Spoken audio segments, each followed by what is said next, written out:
There's not a typical bloke that walks in there. But we're from all walks of life.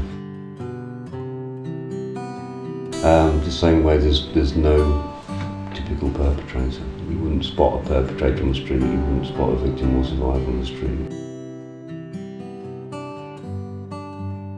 It's a very brave and courageous thing to come forward and talk about it.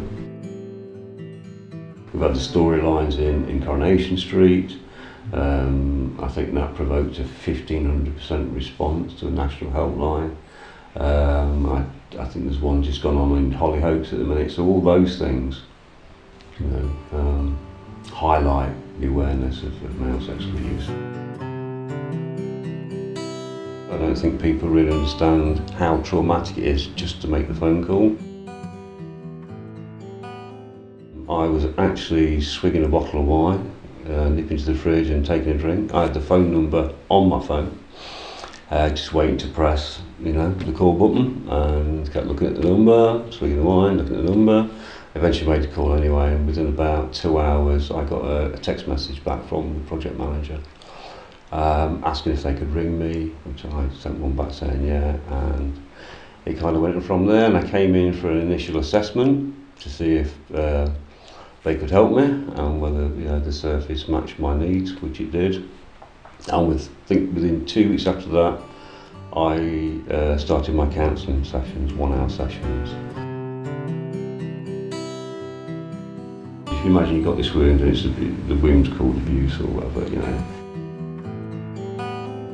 you try and cover it up with these metaphorical bandages, alcohol, drugs, abuse, and then life itself, relationship, work. But the wound never heals, it never goes away. And one of the problems you have, that it's like the child inside of you, if you've been abused as a child, as I was, is very angry and frustrated and probably anti-authority, which is fine when the child lives in a child's body because they can be handled a lot easier. But when you've got that child who now resides in an adult body, out there in society, and they are dependent on drugs and alcohol, you've got a very volatile human being on your hand. If the service wasn't here, it's not just a benefit to the individual. If you look on the knock-on effect for society in general, if you think about domestic violence, mental health issues, crime,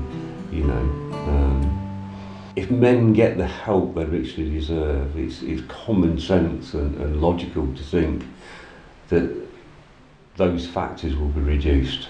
You won't have these angry men going out in society anymore. Yes, they'll still have their issues. There's no cure for abuse, But if men can understand what's going on inside them and be helped to deal with the emotions and the triggers and things they've got, it can only be a great thing, not just for themselves, but like I say, for society. Victim survivors of both genders come forward. You'll always get headlines, the next abuse cases, sort of thing. We've had the football coaching and things like that, and the hashtag #MeToo.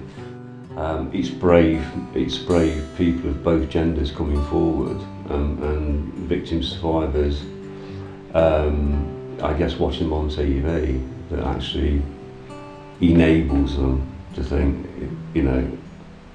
I need to look at this as well,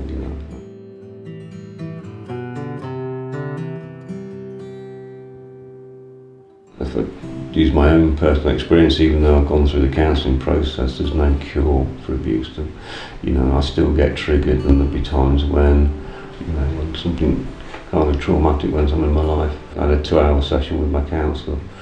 So it's always valuable for people who've been through the counselling service to have that knowledge that you can come back and just have chat, make an arrangement and get a chat.